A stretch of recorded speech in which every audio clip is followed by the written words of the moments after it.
Hello out there, this is Cammie White and you're listening to Rushdown Radio.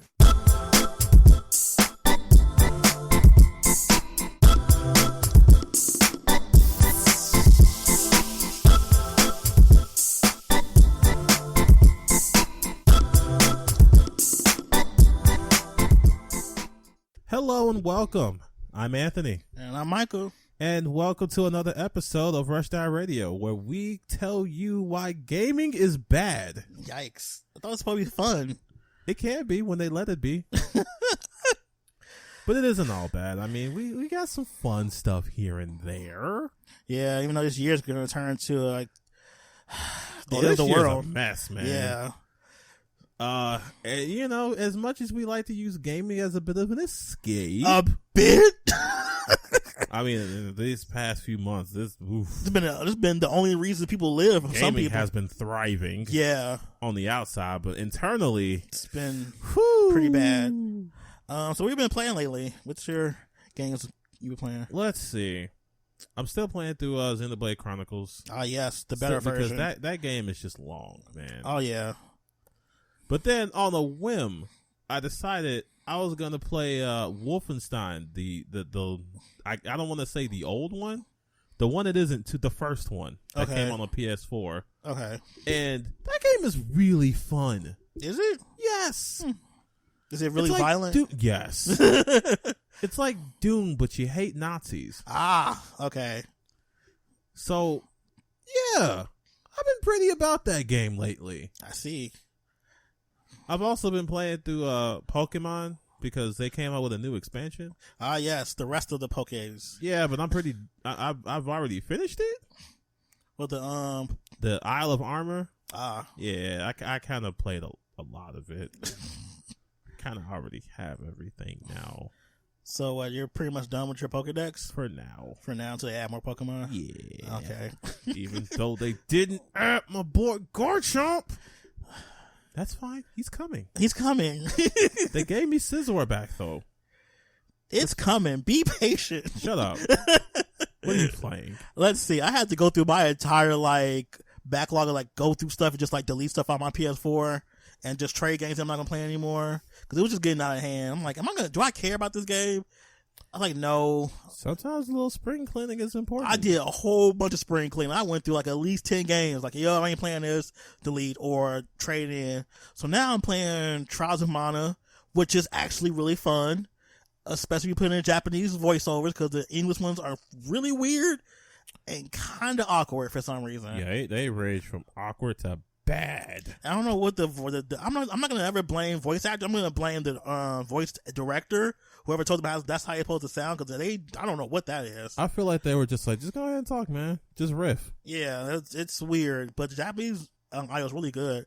I'm playing that and Xenoblade Chronicles Definitive Edition because I need to play that game finally. And I think this version is probably the best version ever for it. It's so crisp and it's just way better than the original. Plus, I mean, you get to hear the most iconic line. Don't say it. Now it's Ron time. Oh, God. Ron is so stupid. Yeah, he's kind of he's a dumb. Oh, my God. He's a himbo. Look. He's kind of there to just be a tank. He's a good tank. He's a good tank. But, you know. Let's see. I'm playing, what's that indie game? Super Crush KO. That game is so much fun. Super Crush. You have to show me that. Remember the one I posted? Oh! Which is pretty much just Devil May Cry 2D.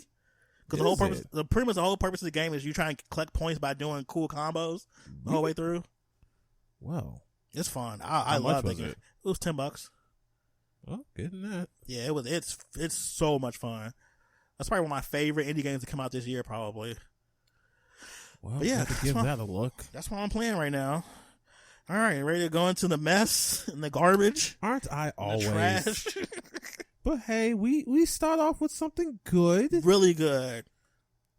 Gunvolt 3. Woo! Now, those who don't know, I'm a Gunvolt fan.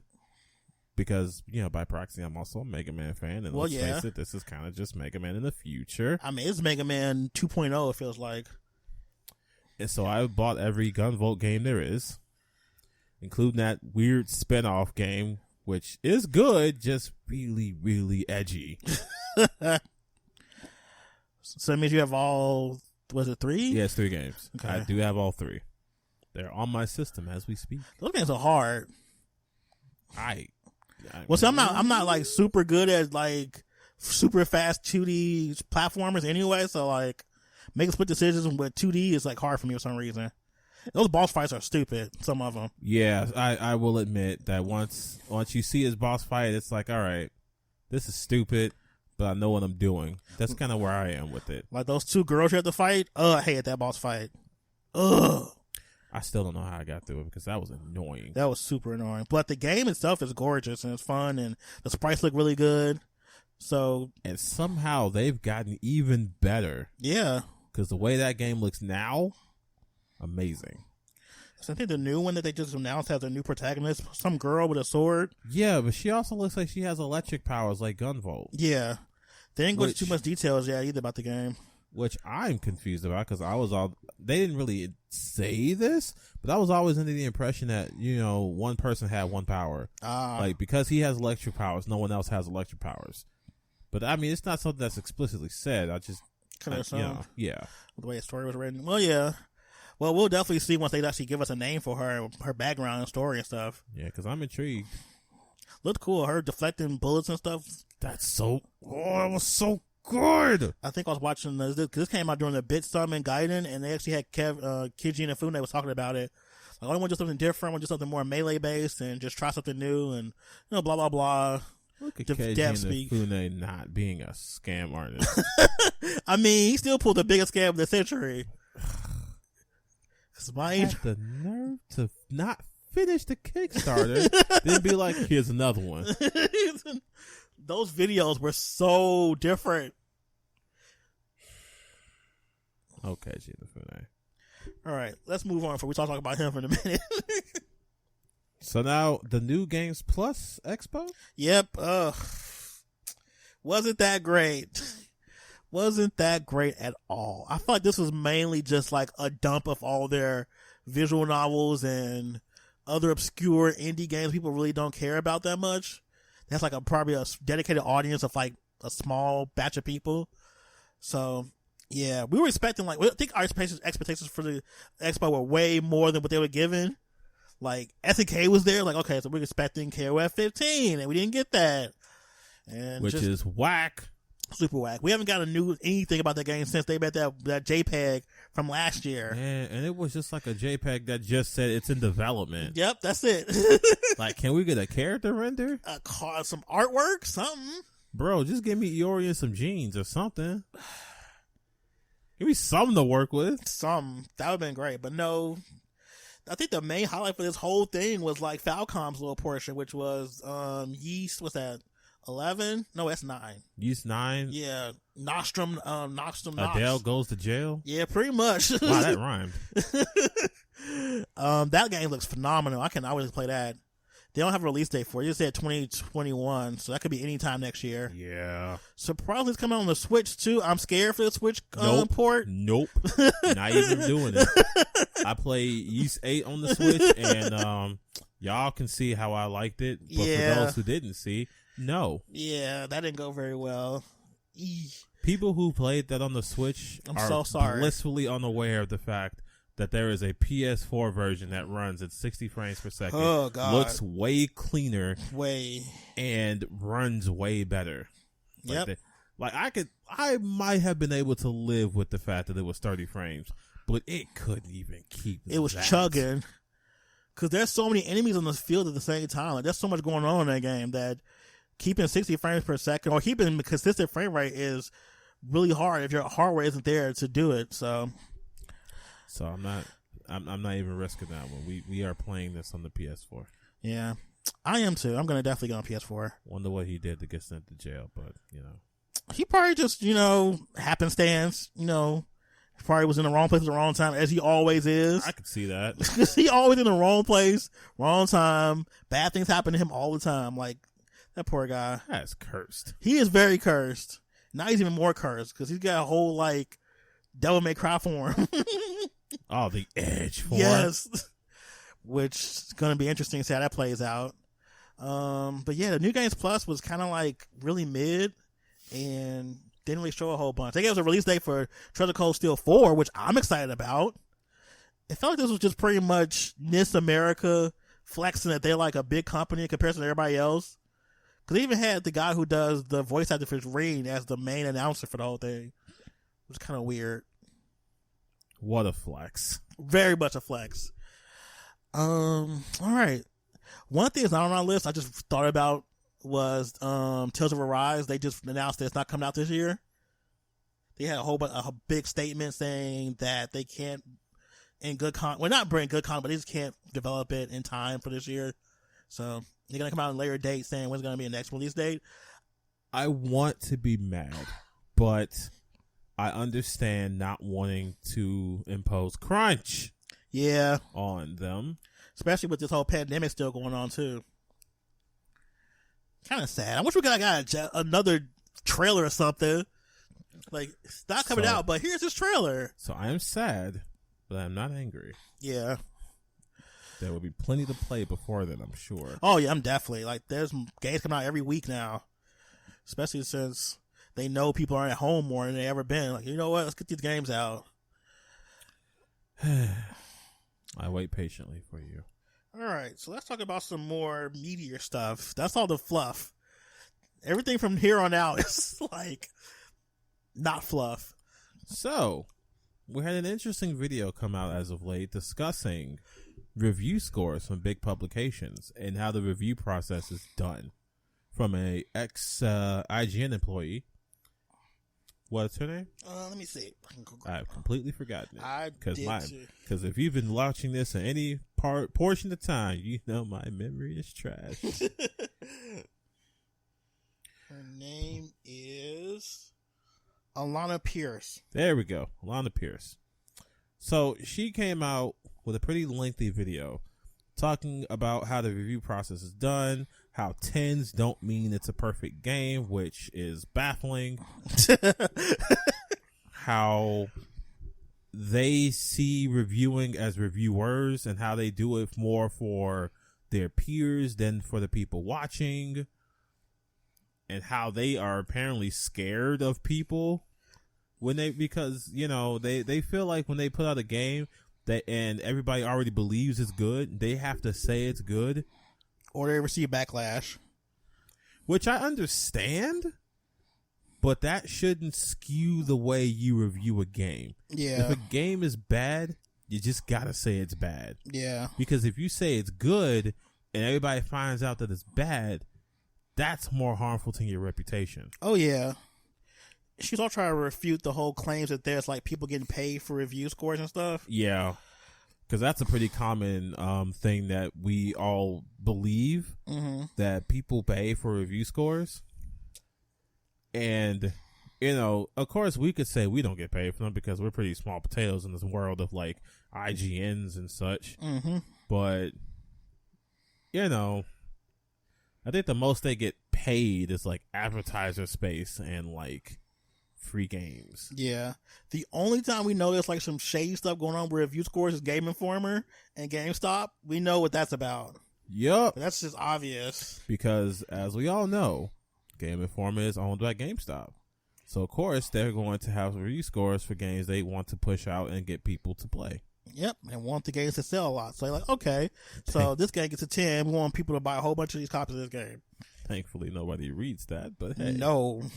Like, when's the last time any of you guys read a Game Informer? Like, I still get them, but I don't ever read any of them. Yeah, I mean, I've skimmed, but nothing. It's like now, game news is so readily available to where it's like, by the time this month's over, then they get this new book out. We already know what the heck's not reading in the book. Right. I got one the other day, and it's like Persona 5 Royal gets a 9 point. What? You know how much of this I've played by the time I get this? Like, you've already done with the game by the time they get the review out.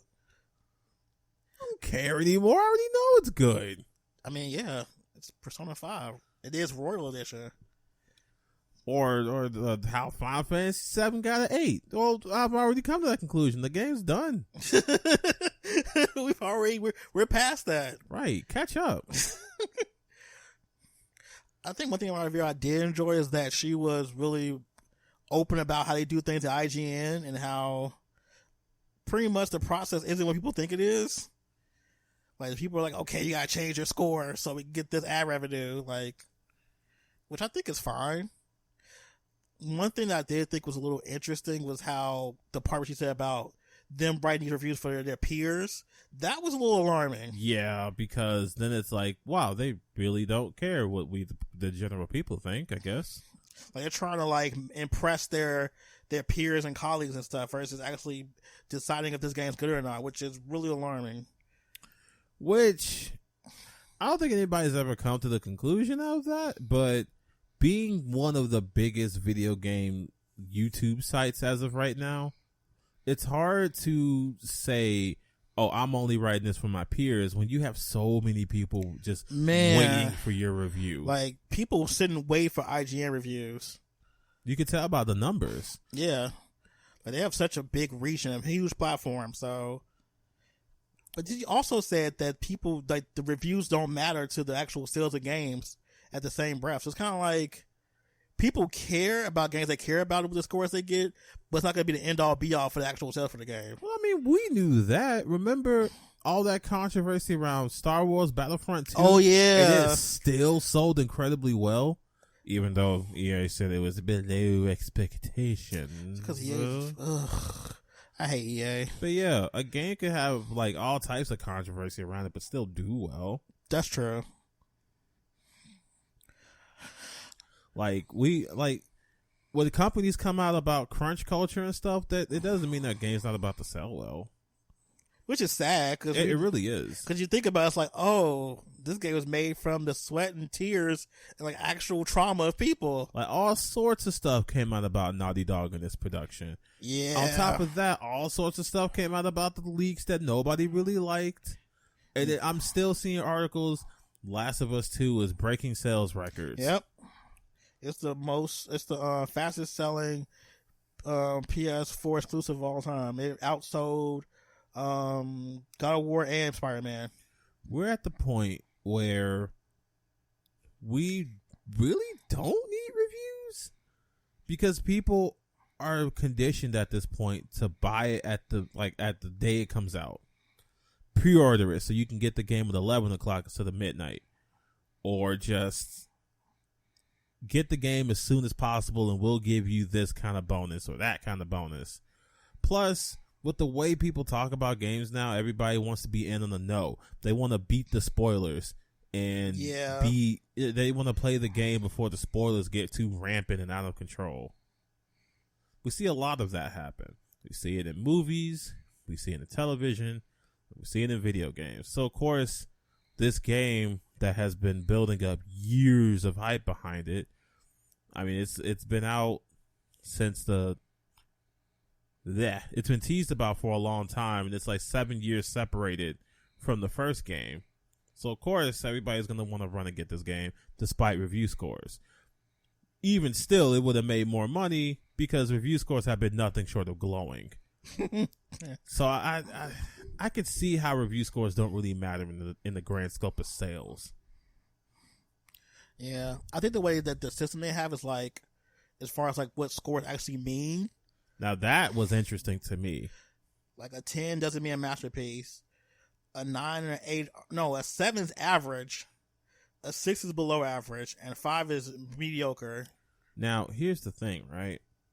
When you think of the word average, I think of middle of the road. And the middle number is 5. Oh, they don't review those games. If it gets a 5, you'll probably even make it to the site. Right. She did talk about how some games don't even make it up there as a video review because they're so bad. Yeah. I mean, I get that because we've had games that was like, this is just too bad to even like review. I've had a couple of those. I'm sorry. Like, I'm just not even reviewing the game. It's just that bad. I'm kind of sitting on one right now, man. Like, this game you had me review on the Switch, this game is awful. Ooh. And it's very hard for me to want to review it. I understand. We might have to chuck that as one of those this couldn't be reviewed type things. Yeah, because that game is bad.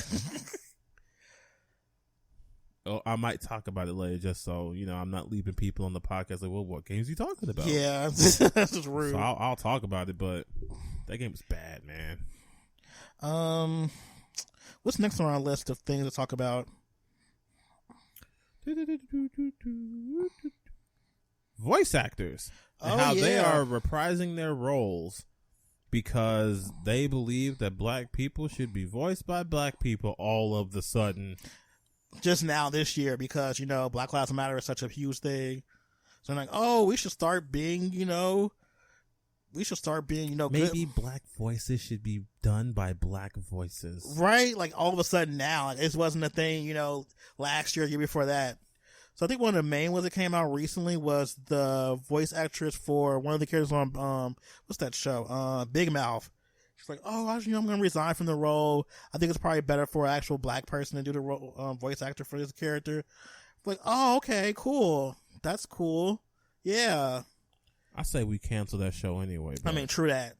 And then there was the Cleveland character from Family Guy, the guy who does his voice, who's a white person.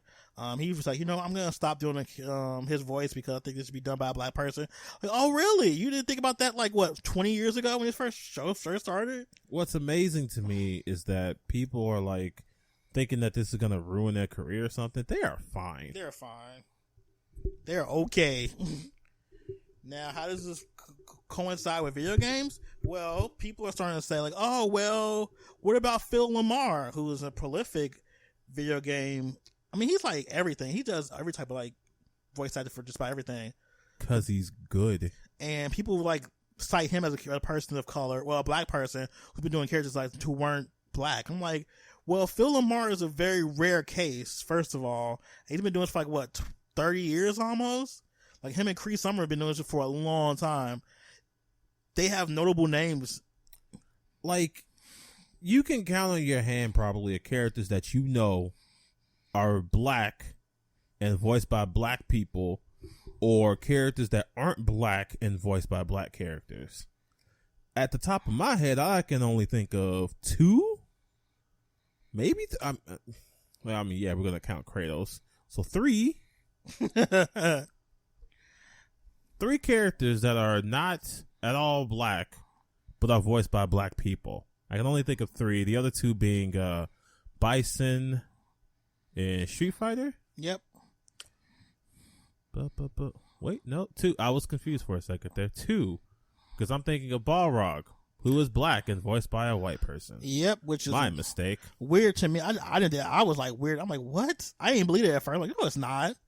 And then yeah, it's a white guy voicing him. So now it comes to the point where people are feeling like, oh, should we have only white characters voiced by white people and black characters voiced by black people? Like, no, what we should do is prioritize minorities in games to minority people. Prioritize, which means go out of your way to try to look for people who are black, because there are plenty of people who are black who don't get voice acting jobs. And no, we're not talking about Johnny Bosch. We're not. We know that man has done so much work, but we're not about to make him like the straw man here. Yeah. So what do you think is the solution for this type of thing, especially in video games? Because I know a lot of times video games have people do roles for characters and they don't tell them who the character is until after they've gotten it. What? Yeah. Oh, you didn't know that? That's a pro practice. Yeah, most of the time they do let's see, this I feel 4 interviews with voice actors. They don't know the character they're doing until after they've gotten the role. That's dumb. First of all, yeah. So the way I've always thought it worked was, okay, we're casting for X character, and you come in knowing that you're casting for X character. No, you don't know that. Wow. Until after the fact. That's dumb. Let's see. Stephanie Shea said that. Mr. Bison said that. So he came in not knowing he was going to... Who did he think he was going to voice? I don't know. I think he's voicing just some character for a video game. What? Yeah. They don't know until usually afterwards. Let's see. Laura Bailey didn't know she was going to be doing a black woman until after the character came out. Get out of here, man. Yeah. Well, then the solution is a little easier because I don't want to say, well, let black people do black people as if that, because that's typecasting and that's equally as problematic. Mm-hmm. So hire more minorities. Yeah. That would work. Like, the one thing, like, saying, I'm no longer voicing this character. Stop it. Go do your thing, okay? We're not going to say that because that opens up the door of, well, if they didn't feel comfortable doing black people shouldn't feel comfortable doing white people. That's a No. So it's way different. No. Y'all stop that right now. Be Mr. Cleveland. Be that other character from that terrible show. Stop that. Stop this performative nonsense. It's so performative. It's just like, okay. Especially now, Family Guy's not even that popular anymore. It's like, okay, you bowing out now all times. No, you're not going to be Cleveland in Family Guy. This might be a big deal like 10 years ago. Like, oh, okay, that's a move. Right. Now it's like, who really been watching Family Guy last like 2 or 3 years now? Straight up, if you were really that upset about it, you would have taken the role. Oh, yeah, definitely. Because you would have found out like a little bit later after you got it, like, there's a black character, like, oh, maybe I shouldn't take this. But no, you're like, oh, I'm about to do it. So, like, you just chilled and was like, yeah, all right, let's do it. We in the booth. There's such a huge barrier for black actors anyway, as far as like voice actors. But there's so many barriers for them. But nah, you thought it was just going to be cool to just be a black person. And for a while it was. I didn't know Cleveland was done by a white person until I found out like a couple years ago. I was like, oh, okay. Because I kind of assume in my brain, I'm thinking, okay, black character. Let's just get a black actor to do the voice work for it. Because that's usually in my brain how things work. But that's not how the real world works sometimes. So, yeah. You were on there, buddy. Yeah, I was.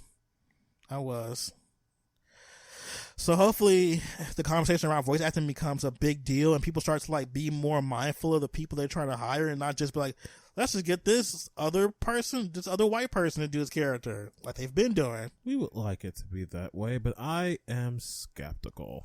For good reason. Very much for good reason. All right, what's next on our docket of things to discuss? Speaking of The Last of Us 2. Oh, no.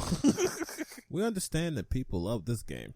Yeah. People like being sad. Yeah. People like this visceral action and gross, just, bleh.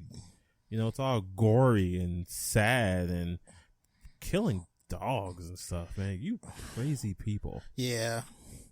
However, what we aren't going to do is compare The Last of Us to incredibly powerful pieces of media. Like what? Like Schindler's List. Da, da, da. Okay. Apparently that was a tweet.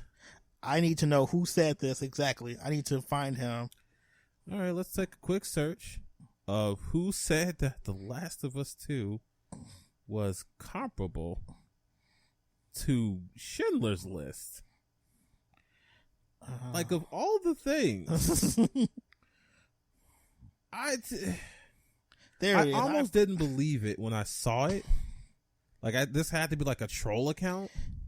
No, this is done by Mr. Jeff Kanata. Let's see. Father, husband, actor, show host, DM, gamer, VR enthusiast. Okay. Geeks and Sneaks. That's his platform. What? The person that said it. Jeff Kanata. Is it like Kanata? No, it's Cannata. That's what? It might be Kanana and Kanata. I'm having a hard time with his last name, but who cares? The fact that he said this is really weird. Oh, here we go. In a medium where everything is John Wick, The Last of Us Part 2 is Schindler's List. And people took that and ran with it. And just like the film, there were times where I wasn't sure I could keep going. It's relentless emotional assault that I suspect will force even the most jaded gamer to feel empathy. This game is a work of art. Every aspect feels crafted in the highest level: visuals, audio, controls, animation, level design, performance. It's astounding and frequently beautiful, with moments you could never find in video games, but I cannot overstate how harrowing it is. I like the memes, though. Like, Truly, Ikaruga is the Ellie Weasel's night of shmups. Rude. Or how Wii Sports Resort is the Sophie's choice of sports games. Even Jason Schreier. See, BioShock's audio logs are a lot like the Diary of Anne Frank. Okay. Now we're going to dangerous territory. Really? I know it's a meme and he's being sarcastic, but it's still like, wow. Not Diary of Anne Frank, though. Now, the vice president of Naughty Dog, Neil Druckmann, took offense. Yeah, he wasn't too happy about this. With all due respect, I find these kind of ironic jokes to be unproductive at best. We can do better with critical discourse, especially by those of us with thousands of followers, and especially about sensitive subject matter. So, in short, dude was mad. Yeah, pretty mad. Jason Schreier, and of course, had a bit of a go. Because he don't care. He ain't even part of this no more. It's bizarre to like, I get it. This whole exchange is bizarre. Oh, it was funny. I died laughing. Like, your whole bread and butter is tearing us down. Cause you're calling out something that's stupid. Like, you come guys just always are here to make us feel bad. What about to make those people that work for you feel bad? How about them? How about that crunch? Well, all you ever do is say bad things about us, Jason Schreier. You always write about the crunch, and we just want to make games that make people feel sad. You are terrible. Don't bully us, Jason Schreier. And the Chad Schreier says, no. Not the Chad. The Chad Schreier. Is everything okay over there? What? With me? Talk about the Chad Schreier. Yes. Something must be off today with you. He said the Chad Schreier. Look. I can't. I'm not always a fan of Jason Schreier, but when he does good work, he does good work. He do. Look, these are from the same people who said this game wasn't supposed to be fun, okay? True. They're like, The Last of Us, fun? You're supposed to be sad. You're supposed to be hit with oppressive feelings. Violence bad. Even though it's the only option. I really feel like The Last of Us 2 would have worked out fine if you were given an option to be non-lethal, but no. That's the only thing you have in this world is to be lethal. It's like you literally make a world of kill or be killed and then say violence bad. Bro, what did you think? What were you thinking? So if you could compare a game that's grossly not comparable to each other, which one would you choose? Truly, Street Fighter V is the Fight Club of our days. See, I ain't digging up hard enough. You're right. I need to dig deep. Let's see. See, I was thinking real stupid. Ooh, Rocket League is truly the Remember the Titans of our days. Yikes. I was gonna say Trails of Cold Steel is the color purple of video games. Yo. Why? Wait. Grand Theft Auto 3 is truly the godfather. Yikes! Of our times. Yes. Somebody actually did compare the Godfather to some other game a couple years ago. Of course they did. Why wouldn't they? Like, I love video games to death, but some of those games just don't have the same. They don't have the same caliber of depth to be able to be in the same sense as a lot of these movies we're even like talking about. They're still talking about to this very day that have so much like critical and like visceral impact on the people that watched it. Like The Color Purple, like that movie to this day is still applicable to what's going on right now. Man, like the impact of that movie can still be felt. Yeah.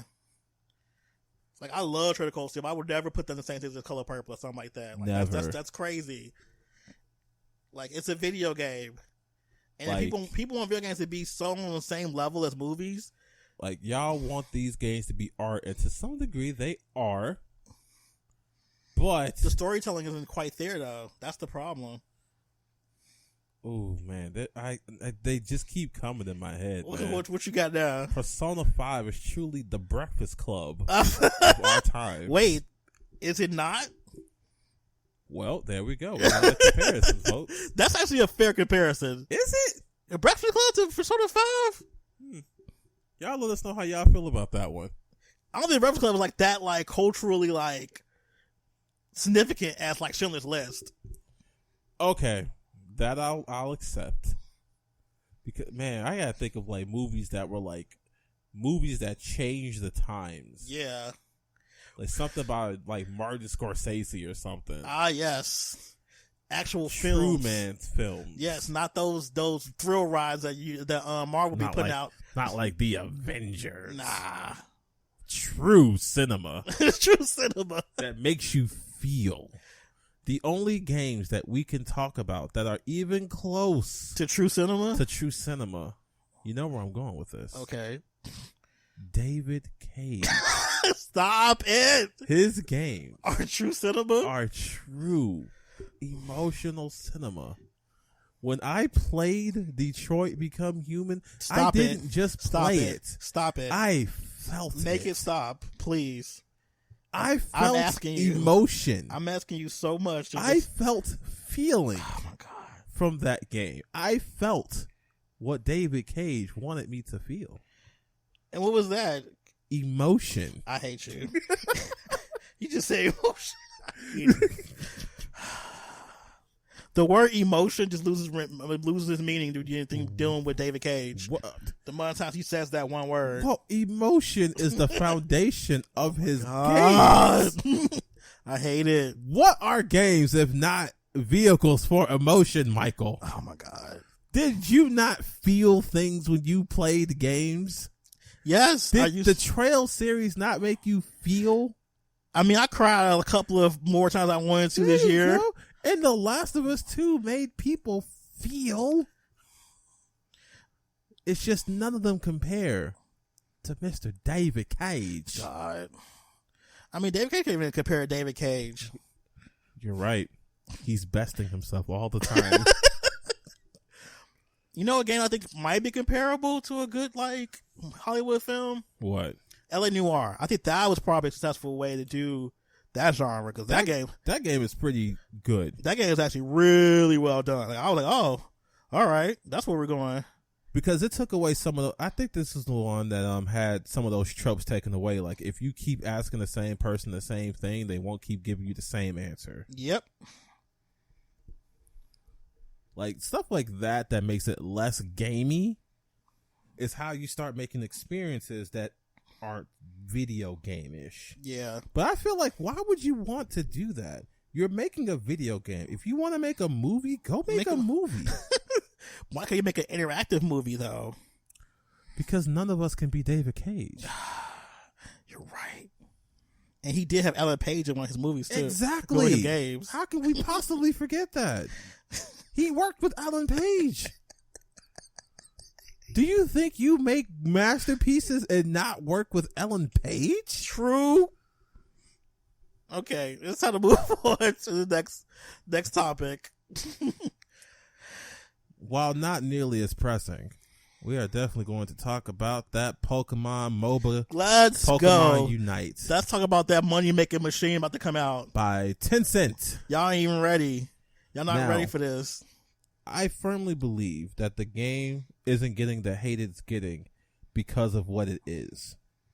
I think it's getting the hate because it isn't what people wanted it to be due to the expectations set by Nintendo, which I can understand. Nintendo puts out this entire direct full of cool stuff. Something Pokemon Cafe, Pokemon brushing your teeth. But then they came out with Pokemon Snap and everybody was happy. So they say, oh, well, check this out. Next week, we're going to have a whole new game. It's going to be great. So everybody waits for a week, and everybody's like, "Oh my god, is this gonna be the Sinnoh Y'all remake? was doing the most. Is this gonna be Let's Y'all- Go Pokemon Gold and Silver? Y'all thought it was gonna be Let's Go Johto or some stuff. Let's Go Johto? Y'all tried Sinnoh it. remake? Y'all tried it. Maybe Y'all- 9th gen? Y'all was doing too much. Pokemon Unite, a MOBA game. Another one for the pile of mobile MOBAs. But they're not Pokemon MOBAs though. You're right, they're not. I mean, you could probably find one, but Probably trash. yeah, it's probably garbage. I mean, this one doesn't look that great. It don't look that great, but it's gonna make so much money. I'm sure. I mean, you remember Pokemon Go looked like garbage too. That people love that game still. I mean, it looks better than it has been, though. I mean, I don't know. Now, when it first came out, it shouldn't have made as much money as it did. It barely worked. The systems that were in place weren't very great. Not at all. It was very bare bones, but it was Pokemon in your pocket. And that's people want it.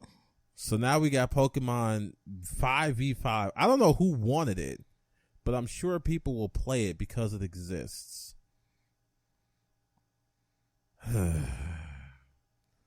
I'm not one of those people who are like Pokemon Sinnoh people or Johto people. I knew we weren't going to get a remake. I know we're not getting remakes or anything of the sort until they're done completely with Pokemon Sword and Shield, which means after this DLC expansion, maybe we can talk about that. But you couldn't have told me that what I was going to get instead was a MOBA. A money-making machine. Money. They're about to print money. A money-operated battle arena or a MOBA. Money-operated yes! That is the perfect acronym for MOBAs. Yeah, basically. Money-operated battle arena. Because I don't know what they're going to make you spend money on because it's apparently free to start. But I'm sure you're going to be paying for Pokemon. Yeah, Pokemon. Your champions. Different skins, like the shiny versions. And they have so many Pokemon to choose from. Yes. This is if this game does it correctly, which I'm sure it will. I mean, Tencent's behind it. They know how to make mobile games. Yep. People can play the game for a long time. You don't have fucking tournaments for it. Oh my god. The pure amount of money it's going to generate is going to be crazy.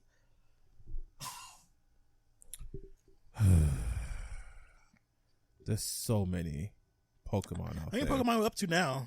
1,000 or more? I am looking that up as we speak because I don't know numerically off the top of my head. So I can swear probably like at least like 1,200 right now. I don't think Sword and Shield added that many more. Like they had some, but it's not. We're at 892. Okay, it's not bad. I thought it was 1,000 by now. But we still got a couple more Pokemon coming out. Ah, okay. So I think they might round it off at like 900 sooner than later. So that means they have 900 different champions they can come out with for this game. Yeah. Yeah. And then shiny versions for some of them. And yeah, this is going to make some decent money for them. I feel like it's going to be a cheap game to make too. Like, it looks like it's going to be that much like costly to produce this game. I don't think it's going to be either. I mean, they're not exactly using assets that look built from the ground up or anything. I mean, they might have to like skin some sprites, but that's about it. Yeah. Who knows how many like frames Tencent got in the back burner from their other games. Like, I wonder how many games I can find if I go on the Play Store and just type in Tencent. Probably a lot. And I'm sure it's going to get a lot of people who are not even interested in MOBAs to play, because people who are just love Pokemon are going to pick it up. And you got the people who love MOBAs are going to pick it up. Like, oh, cool, a Pokemon MOBA. See, I just typed in Tencent games.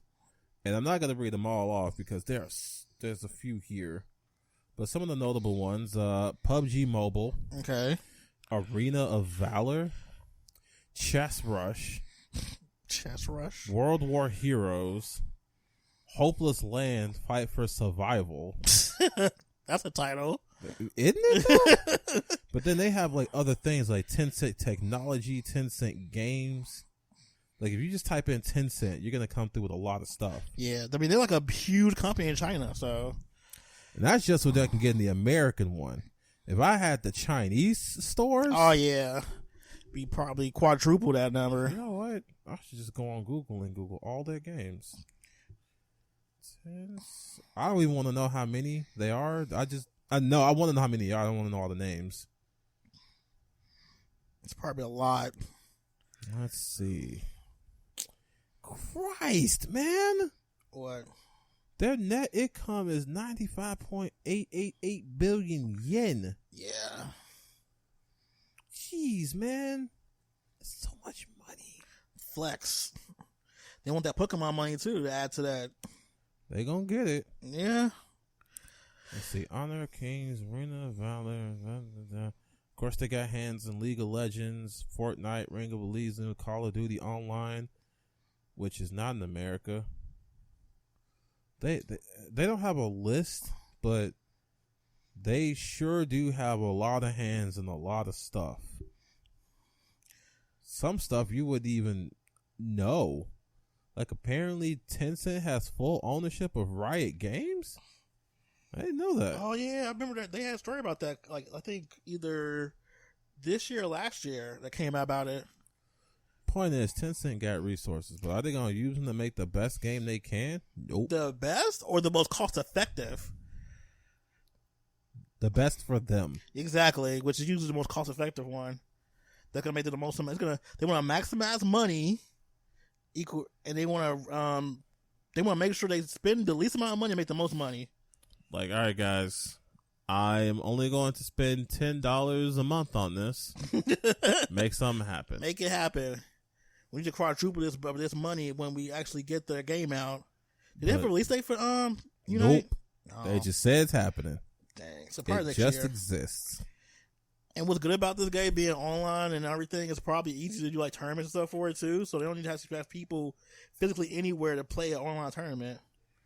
Now, while it may go under the radar for the more gamer conscious people, casual people are going to be all over this. Oh, definitely. The people who know who Tencent are going to avoid this because they're going to be like, well, Tencent's going to sell my information. Yep.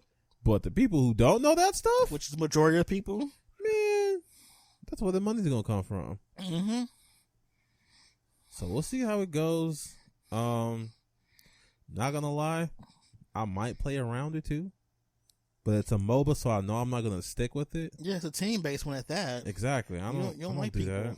I really don't. It's like, you have a select few people you like, so it's, yeah. I don't do this team-based teamwork games stuff with random. They can't even come up with a good way to communicate with people. They want to do team-based MOBA games.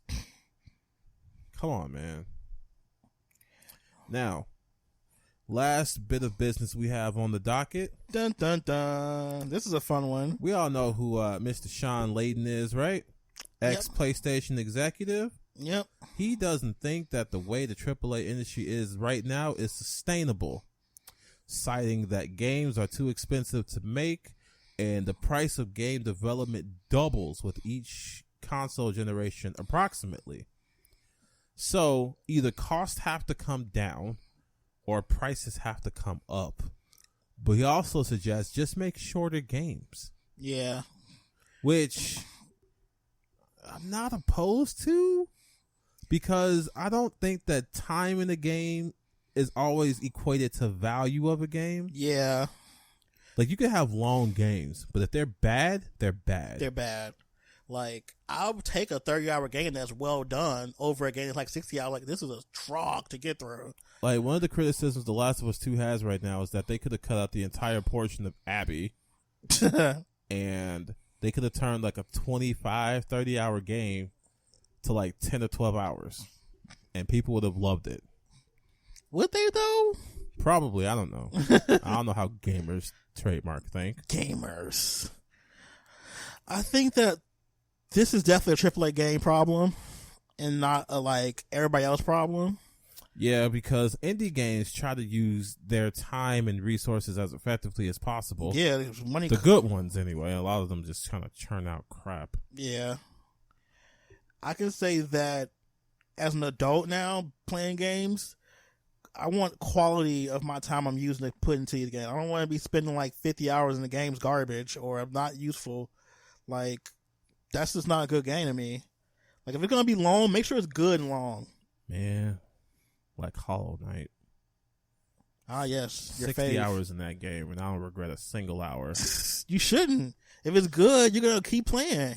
Man, I should play that on my way home. That was me and Trail of Cold Steel 3. That game was 145 hours. I was like, man, give me some more. Give me 30 more hours of this. I'll play more. They knew a good way of adding variety to a concept of a very linear game. It's like, all right, it's going to be linear. All right, we're going to give you a whole bunch of stuff to do. You're going to play. We're going to give you some mech fighting sometimes. We're going to give you some other stuff to do, some extra content, the main story. You're going to give you things to do to make this time worthwhile for the whole game. Yeah, but that's also not a AAA game. It's not. If we think of AAA games, I can think of games that are long but could have cut some stuff out.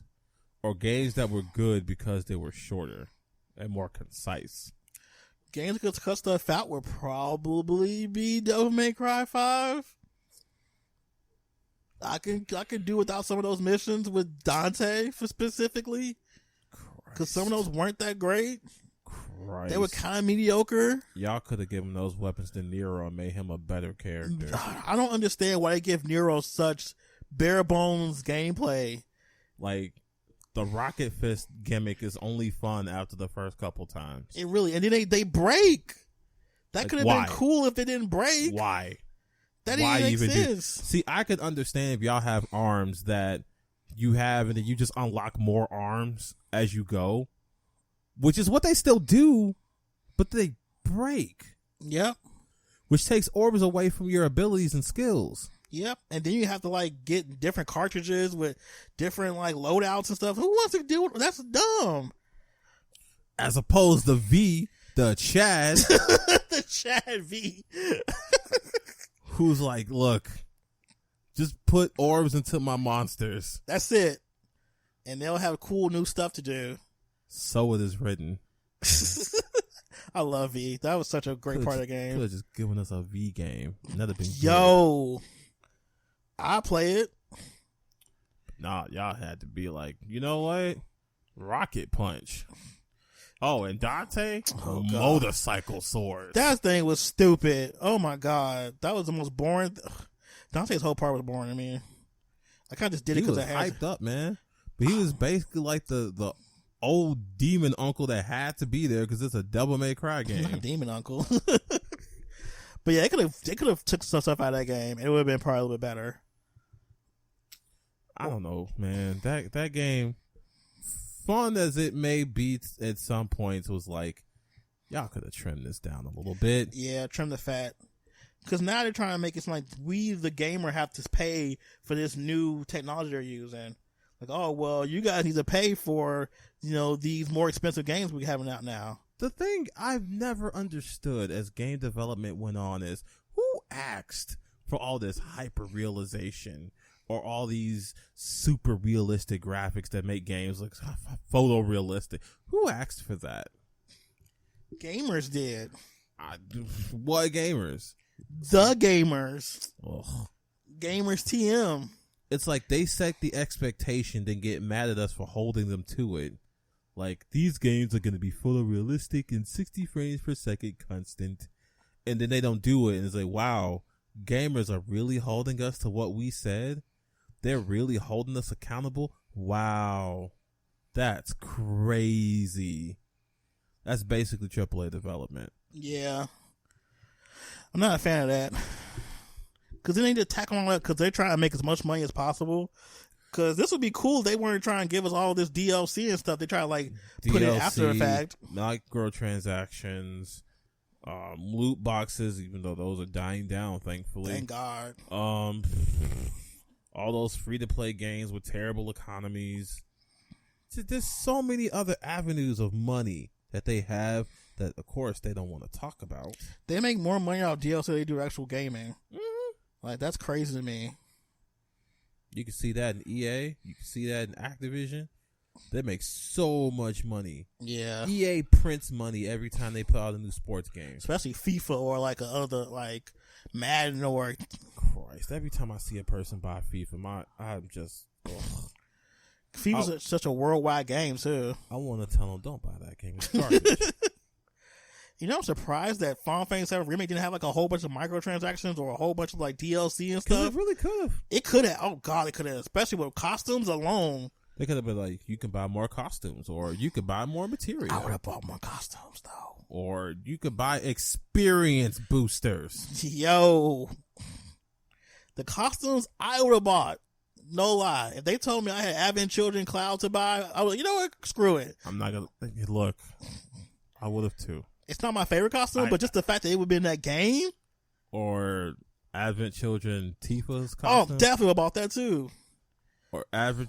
Oh, that's right. She didn't make it there. Stop it. she didn't make it there. Wow. You were terrible. You're horrible. Not as terrible as Aerith. Yikes.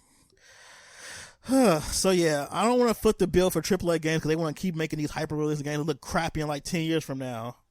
Yeah, because photorealism doesn't age well. It ages like milk. Some of those games you thought were photorealistic at the time, trash. Like those cutscenes, garbage. Like, why should you look like that? Why should you look all awkward when they do like cutscenes and stuff? Not to mention, as these generations go on, there's this thing called diminishing returns. Yep. You can only get so good looking. Mm-hmm. And I think we're going to see that in the PS5. Oh, definitely. Like, yeah, we're going to see a lot of technical improvements, but are games going to look that different? Like, for example, the sequel to Horizon Zero Dawn is going to be on the PS5. I am, of course, going to buy it because I love Horizon Zero Dawn. Mm-hmm. I promise you, it's not going to look that different. When that game comes out, I will take footage from both games and do a side-by-side comparison, see how much better those games look, and if it is worth the cost of AAA gaming as it is. It's probably just going to play better, if nothing else. Like, I find that hard to believe, but, I mean, you know, I'm willing to be proven not game, wrong. I'm just probably like how it actually like runs. Ah, okay. Probably going to run better. I can see that. Might have more enemies on the field at the time. It's going to be more fluid, probably more consistent frame rates. I'm fine with that if they could pull that off. Probably less loading times. If they could do that alone, I'll concede. We still have loading time. I remember they kept saying, we're not going to have loading times anymore. Every console race we go to, they keep saying that we're not going to have loading times anymore. We're going to be able to go play straight through. And then Tekken happens. Get ready for the next battle. I don't care how you dress up a loading screen.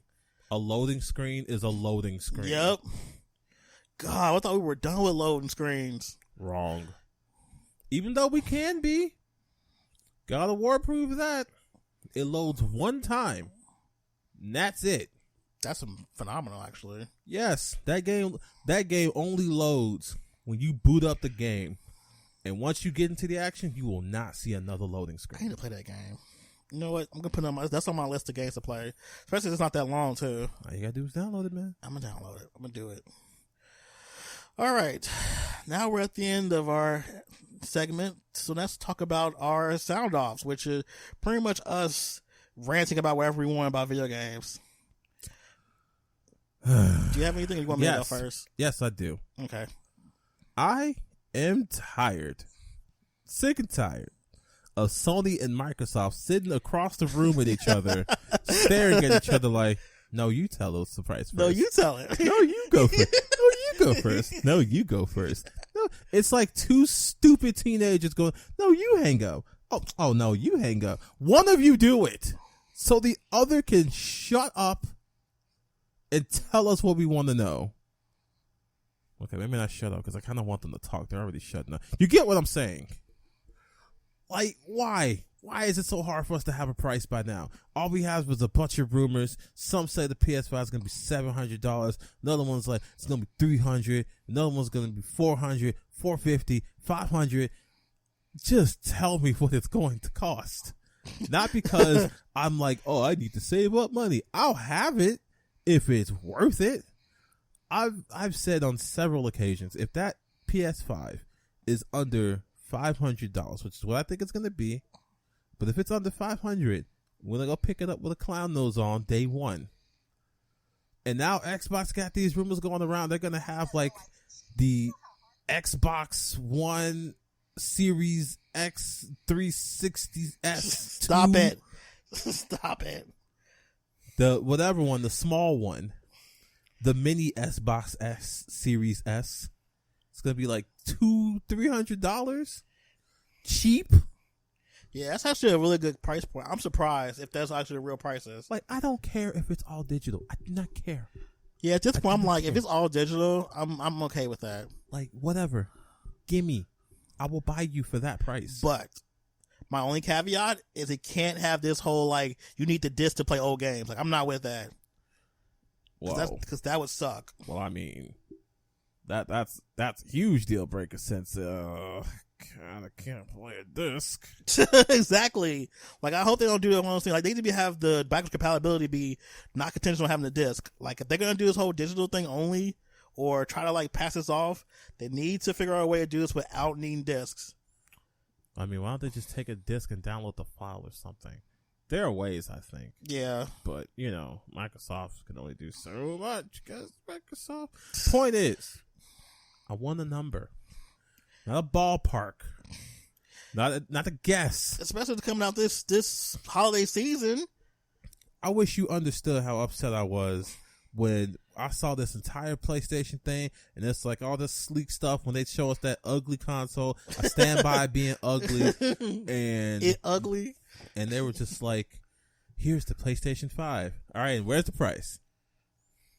Where's the price? We're all waiting for that price. And then you see the last slides. Oh, okay. They're gonna just surprise us with it. The stream is over. What? Where's the price, Sony? Where's the price, The Sony? price is inside your heart. We all have the price.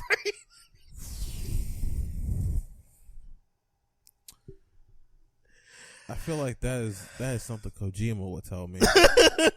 Like, we all have the price inside of us. Right. The price was inside of you all along. Well, my work here is done, but you didn't tell us anything. Goodbye. Sony's over here like, well, how much is the console, Sony? How much is your gaming worth? Yikes. I asked how much the console is, and I asked how much is your gaming worth?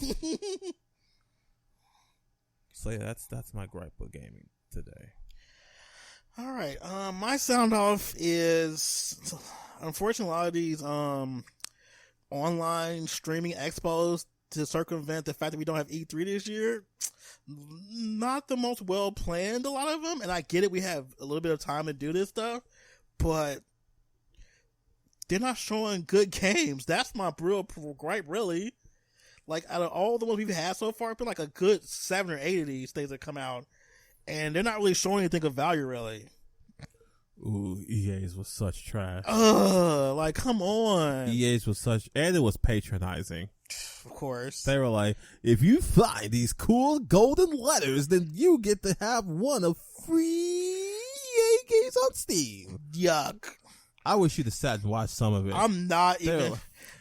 They're going to be subtly hidden throughout the whole conference. Stop it. Puts a mug up and there's a golden letter. Oh my God. So keep an eye out so you can get you a free EA Steam game. Stop it. That's not how it went. You're lying. You just lying on EA. I don't believe you. That's all right. I'll show you. When we're done broadcasting, I will show you. But yeah, that's my time. I'm just they're not showing you good games. Like, this is the perfect time to just have trailers only, and we haven't seen really any good trailers really for the last 2 weeks they've been doing these. So because they suck. Hopefully somebody saves this whole like thing. It's like E3 was like a crutch for everybody.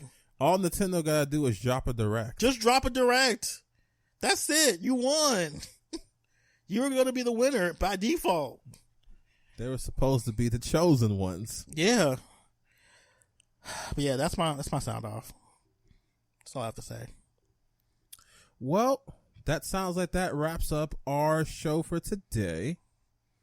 What do you guys think of these expos that are garbage? Do you also think they are garbage? Let us know what you think in the comments of anything we've talked about here today. Follow our social medias and our Facebook. Don't forget to like and subscribe. Share this with your friends. They probably have their own gripes too and want to just chat it out with us. And I think that's it. Yep. All right. Pretty much. And we'll see you guys later.